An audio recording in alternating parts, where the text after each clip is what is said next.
이 복음서의 저자들을 보게 되면 다들 좀 특징을 가지고 있지요. 그게 뭐냐면은 마태복음 저자인 마태 같은 경우는 세리였습니다. 그러시요. 마가는 어떤 사람이냐면은 마가는 바울과 바나바가 선교 여행 중에 갈등을 일으키게 하고 그 선교팀이 깨지게 하는 그런 역할을 했던 도망쳤던 사람입니다. 누가는 이방인이었죠. 요한은 성경에 보게 되면 우리의 아들로 나오지 않습니까? 우리의 아들.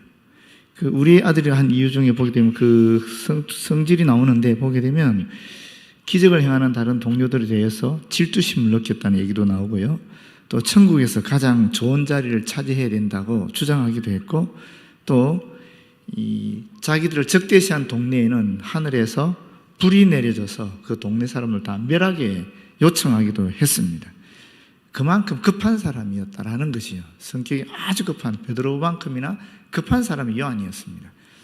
그런데 말년의 요한을 보게 되면은 특히 요한복음이라든지 요한서신서라든지 요한계시록을 보게 되면 요한의 성격이 완전히 변화된 모습을 보여주고 있습니다. 이 요한복음이나 요한서신들이나 요한계시록의 특징은 다 사랑을 강조하고 있거든요. 그래서 전설에 의하면은 그 교부들의 기록에 의하면은 이 요한을 모시고 성도들이 강대상에 올려놓을 때마다 이분이 하시는 말씀이 그 연로한 요한이죠. 하시는 말씀이 서로 사랑하십시오. 이 말만 했다 그래요.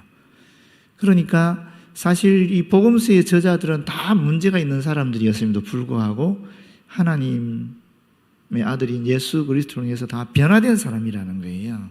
실제로 그분들은 다 경험한 사람들이라는 거죠.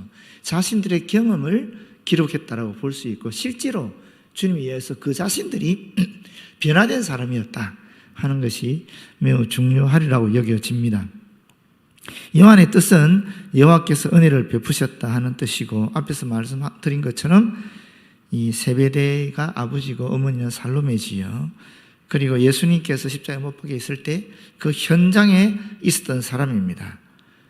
예수님을 따르기 전에는 요한은 세례 요한의 제자였습니다. 원래 1장 19절에서 51절을 보게 되면 원래 세례 요한의 제자였다가 예수님의 제자가 된 사람이 바로 이 요한이라는 것을 알려주고 있습니다. 요한은 예수님께서 승천하신 이후에 예루살렘 교회의 기둥 중에 하나가 되었습니다. 갈라디아서 2장 9절에 보게 되면 또 기둥같이 여기는 야고보와 게바와 요한도 내게 주신 은혜를 알므로 나와 바나바에게 친교의 악수를 하였다라고 얘기하고 있거든요. 그래서 예루살렘 교회의 기둥이 바로 베드로, 요한 그리고 야고보였다 하는 것을 확인하게 되는데, 사도행전에는 묘하게 요한을 이야기할 때는 반드시 이 베드로와 같이 언급하고 있습니다. 3장 1절에도 4장 13절에도 8장 14절에도 그렇게 하고 있습니다. 교회 전통에 따르면 요한은 나중에 에베소로 가서 거기서 죽는데요. 에베소로 갈 때 예수님의 어머니 마리아를 모시고 가서 함께 지냈다라고 얘기합니다. 제가 신학대학원 다닐 때 선교수님으로 계셨는데 이분이 독일에서 대학 때부터 공부하신 분이에요. 근데 이분의 신학적인 결정은 뭐냐면 요한이 에베소 죽은 것이 아니라 다른 데 죽었다라는 그런 전통을 따르고 있었는데, 이분이 성지순례를 갔어요. 성지순례를 가서 에베소를 갔다 온 다음에는 생각을 바꾸시더라고요. 요한은 에베소에서 거주했다. 그리고 거기서 죽었다는 얘기를 했는데, 이 요한은 에베소에서 죽었습니다. 마리아를 모시고 노년에 로마 당국에 체포되어서 반모섬으로 유배되었고요. 그리고 요한복음에는 예수가 사랑하시는 제자로서 계속 표현되고 있습니다. 꽤 많습니다. 그런 구절이 13장 23절, 19장 26절, 20장 2절, 21장 7절, 또 21장 20절 이렇게 여러 군데에서 스스로를 예수께서 사랑하시는 제자, 다시 말하면 자신이 직접 목격했다 하는 이야기를 그렇게 표현하고 있는 것입니다. 이 저자 요한에 대해서 우리가 살펴보면서 다시 한번 우리의 삶이라는 것이 결국 그리스도를 인해서 우리의 성품 또 우리의 성질이 변화되는 것까지 나아가야 되는 것이 아니냐 하는 생각을 하게 됩니다. 제가 한경기 목사님도 연구해 보니까 한경기 목사님이 원래 성격이 굉장히 급한 사람이었습니다. 그런데 예수 그리스도의 복음에 의해서 스스로 정화시키고 순화시켜 나가면서 그분이 굉장히 사랑이 많으신 분으로 그렇게 된 것을 확인할 수 있었습니다. 저나 여러분이나 우리가 원래 하나님 주신 기질이 있지요. 급한 사람도 있고 침착한 사람도 있고 다 있지요. 화가 많은 사람도 있고 또 적은 사람도 있고 다 있는데, 그럼에도 불구하고 복음을 통해서 우리의 성품이나 기질이 부정적으로 방향으로 가는 것이 아니라 긍정적 방향으로 갈 수 있도록 순화시키고 이끌어가야 될 줄로 믿습니다.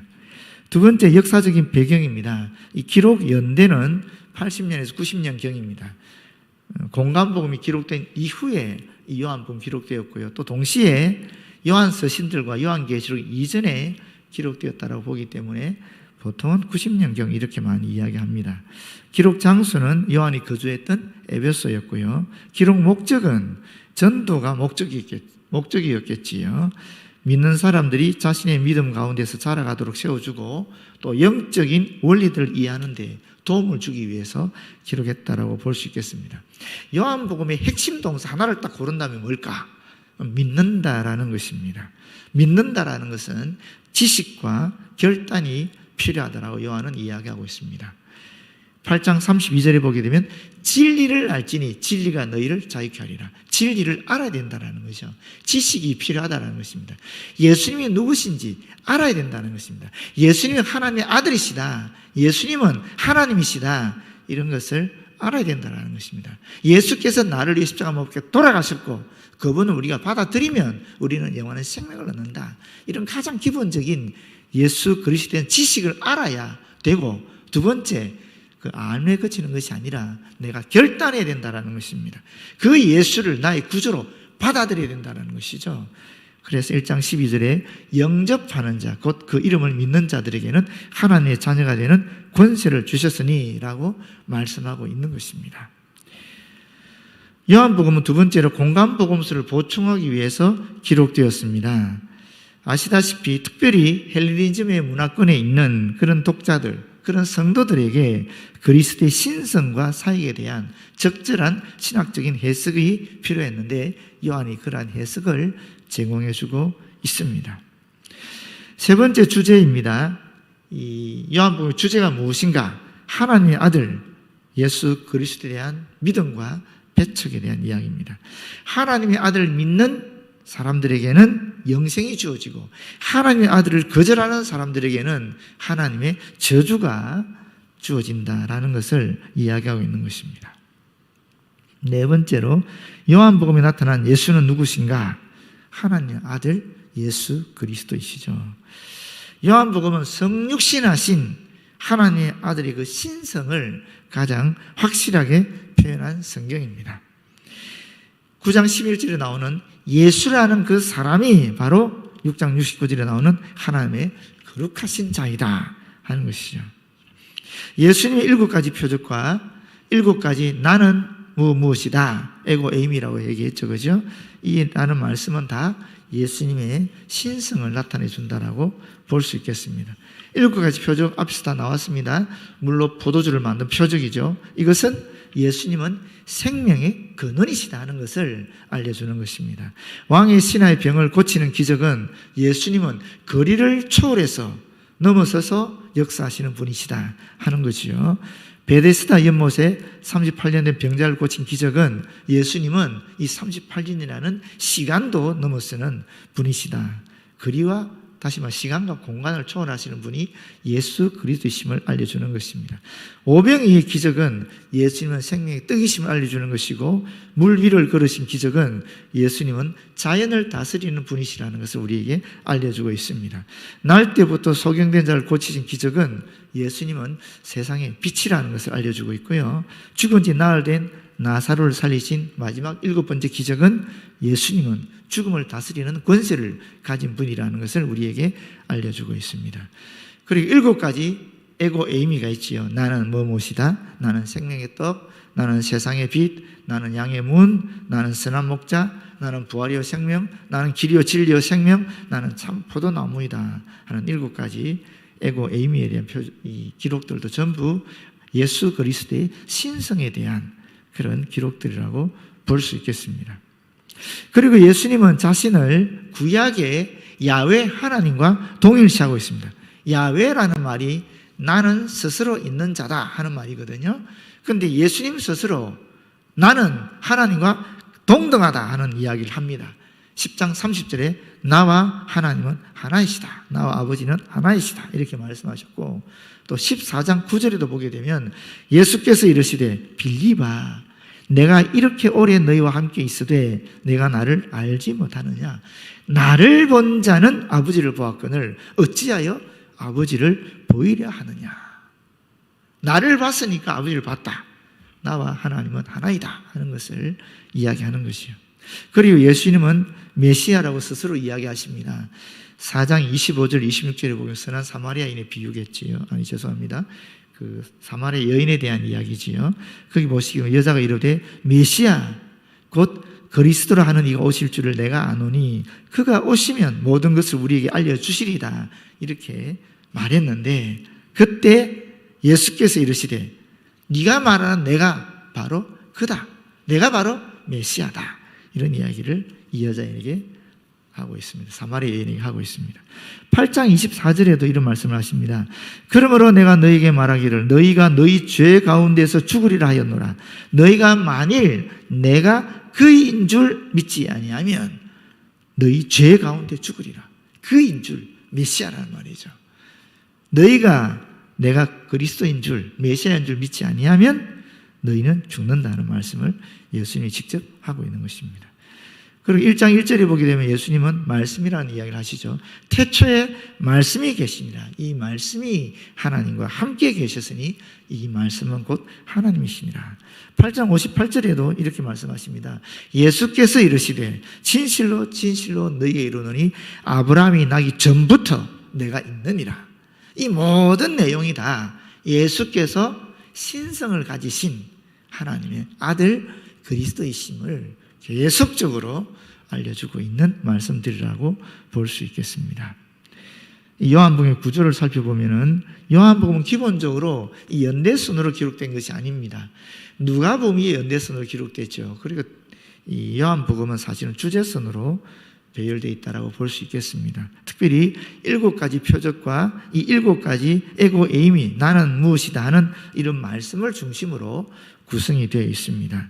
누가는 예수님의 인성을 따라서 인자로 예수님을 표현하고 있지만 요한은 예수님의 신성을 따라서 하나님의 아들로 표현하고 있습니다. 물론 요한복음에도 예수님의 인성이 나타나고 있습니다. 예수님은 피로와 목마름을 느끼셨고요. 또 슬퍼하시고 괴로움을 느끼셨습니다. 또 죽음 앞에 굉장히 고뇌하는 그런 모습도 나타나 있지만은 전체적으로 보게 되면 예수님의 신성을 가장 잘 드러낸 복음서가 바로 이 요한복음이라고 볼 수 있습니다. 공관복음은 사실은 예수님의 인성을 많이 강조한다고 볼 수 있어요. 그래서 요한이 그런 공관복음서에 보충하기 위해서 예수님의 신성을 더욱 많이 강조하면서 이 복음서를 기록했고 또 그것이 헬라 그 시대 사람들에게는 더 적합했다라고 볼 수 있습니다. 왜냐하면 그들은 다 이 신의 나라에 살고 있는 거잖아요. 여러분 그리스도 신화 얼마나 많이 우리가 잘 알고 있습니까? 거의 신적인 신화 속에 거하는 사람들이기 때문에 예수님께서 신이시다 하는 이야기가 오히려 그들에게는 잘 먹혔다라고 볼 수 있습니다. 요한은 성경의 어느 기자보다도 더 일반적인 단어를 많이 사용하고 있는데 예를 들어서 물이라든지 세상이라든지 빛이라든지 생명이라든지 탄생이라든지 사랑이라든지 진리라는 말입니다.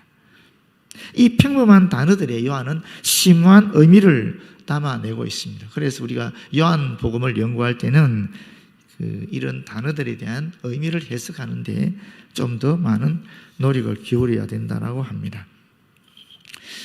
자, 우리 핵심 구절 3가지를 살펴보겠는데요. 준비되었는지 모르겠습니다만은 요한복음 1장 12절에서 13절 말씀을 먼저 보도록 하겠습니다. 요한복음 1장 12절에 13절 말씀입니다. 제가 방송실을 주지 않아가지고 제가 읽겠습니다. 영접하는 자 곧 그 이름을 믿는 자들에게는 하나님의 자녀가 되는 권세를 주셨으니 이는 혈통으로나 육정으로나 사람의 뜻으로 나지 아니하고 오직 하나님께로부터 난 자들이니라. 여기 보시게 되면 영접하는 하는 말이 있죠. 영접한다는 말은 단순히 손님을 접대하는 그런 의미가 아닙니다. 여기서 말하는 영접이라는 것은 받아들인다는 의미입니다. 예수님을 자기 인생 속에서 주인으로서 받아들이는 것을 의미하는 내용입니다. 그런데 묘하게 이 영접한다는 이 단어는 단순 과거형으로 되어 있습니다. 다시 말하면 과거의 일회적인 동작을 나타내는 그런 과거형으로 기록이 되어 있다는 것입니다. 무슨 얘기냐면 예수님을 내 삶의 주인으로 받아들이는 그 순간에 우리는 하나님의 자녀가 되는 그런 사건이 발생한다는 것입니다. 이게 중요한 얘기겠죠. 그 사건이, 하나님의 자녀가 되는 사건은 받아들이는, 예수님을 그리스도를 받아들이는 그 순간에 일어난다는 거예요. 그럼 거기로 끝나느냐? 또 그건 아닙니다. 바로 그 뒤에 영접하는 자 곧 그 이름을 믿는 자들에게는 이렇게 되어 있지 않습니까? 이 믿는 자들에게는 하는 이 단어는 계속적인 동작을 나타내는 현재 분사로 되어 있습니다. 현재형으로 되어 있다는 거예요.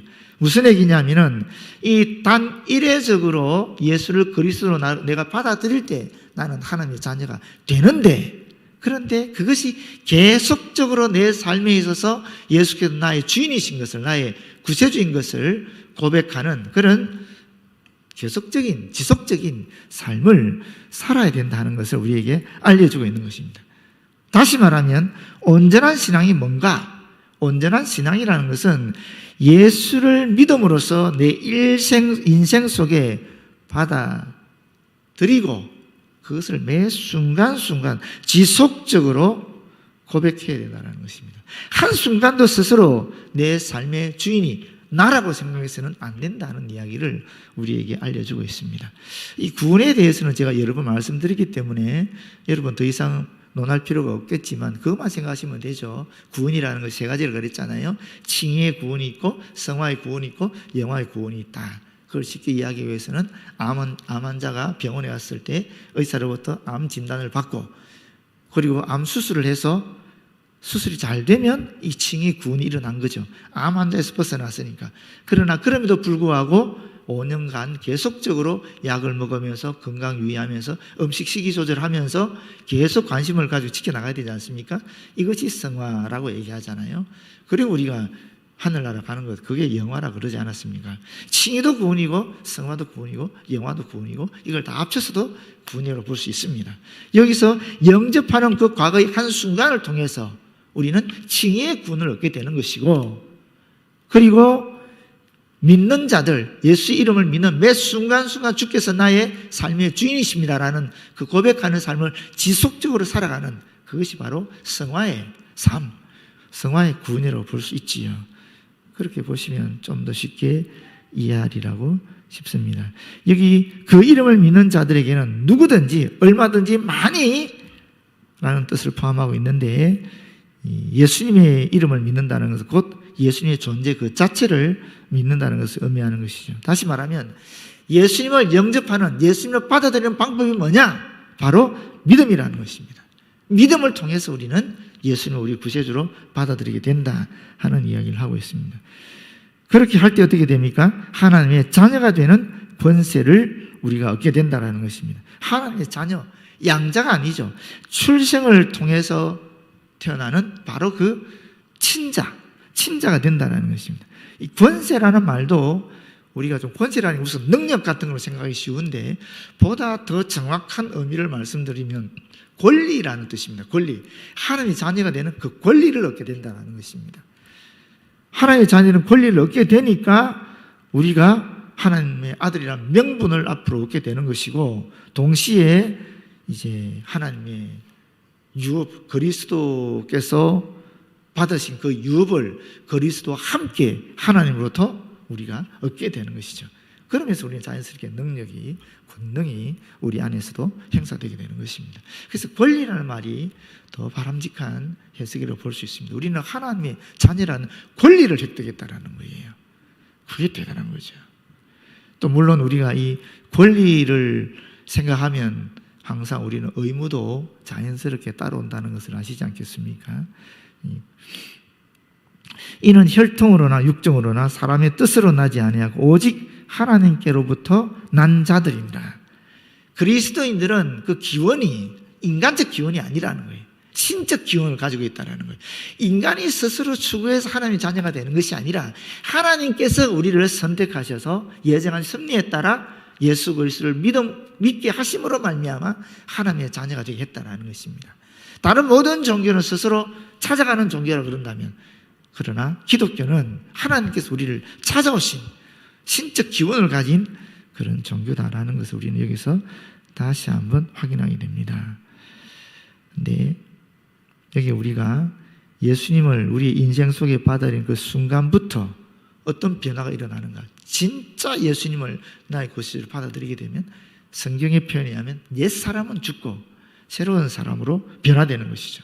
그게 고린도후서 5장 17절 말씀 아니십니까? 그러니 누구든지 그리스도 예수 안에 있으면 새로운 피조물이라. 이전 것은 지나갔으니 보라 새 것이 되었도다. 완전히 변화되는, 질적으로 새로워지는, 근본이 바뀌지는 그런 역사가 사실은 그리스도를 믿음으로 말미암아 일어난다라는 것입니다. 3장 16절은 우리가 너무나 잘 아는 말씀이지만 또 거론하지 않을 수가 없습니다. 요한복음 하면 요한복음 3장 16절이죠. 이 3장 10절은 작은 복음이라 그러기도 하고 복음서 안에 있는 복음이라 그러는 것 아니겠습니까? 잘 아는 말씀이지만 하나님이 세상을 이처럼 사랑하사라고 했을 때 이 사랑은 아가파오죠. 조건 없는 사랑, 영적인 사랑이죠.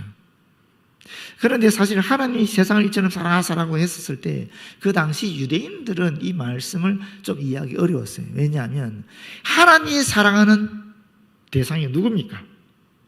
세상이 아니었어요. 유대인들에게는 이스라엘 민족이었어요. 이스라엘 백성이었습니다. 사실 호세아가 보여주는 것이고, 호세아는 그래도 하나님이 너희를 사랑하고 있다 하는 것을 자신의 결혼 생활을 통해서 보여주고 있지 않습니까? 그래서 이스라엘 백성들은 하나님의 사랑을 받는 유일한 대상이 자기들인 줄 알고 있었는데, 예수께서 하시는 말씀은 하나님이 너희를 사랑하는 것이 아니다. 너희뿐 아니라 이 세상을 다 사랑하는 것이다. 모든 인류를 다 사랑하는 것이다. 이렇게 했으니까 사실 이 선언은 당시 유대인들에게는 상당히 충격적인 또는 이해할 수 없는 그런 선언이었다라고 볼 수 있습니다.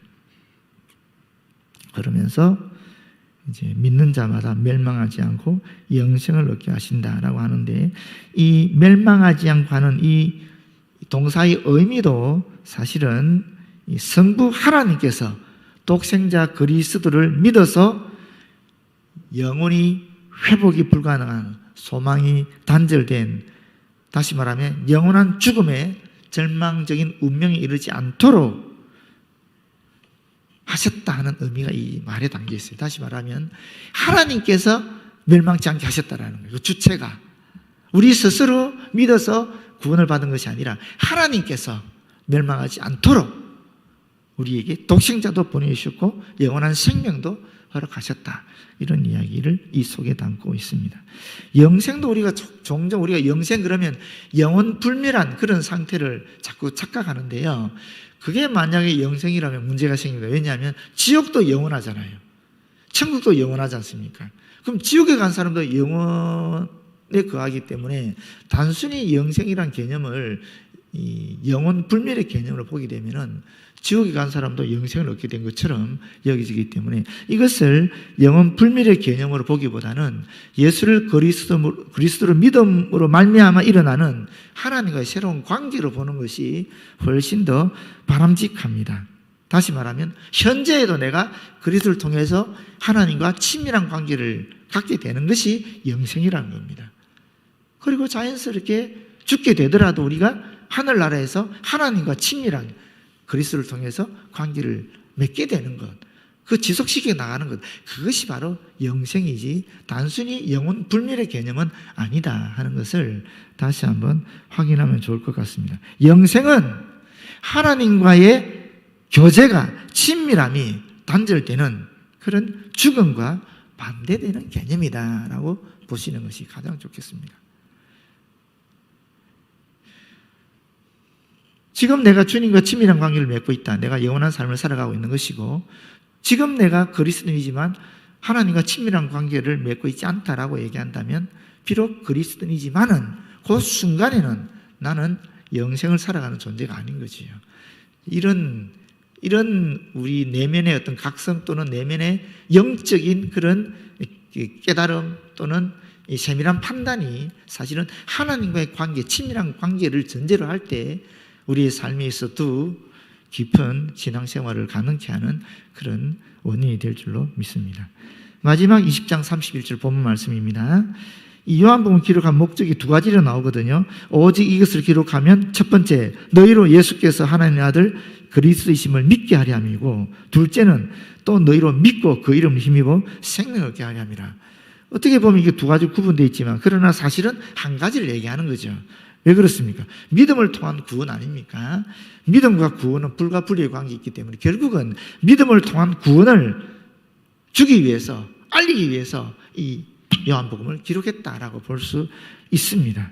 물론 이것도 조금 해석의 차이가 있긴 한데요. 이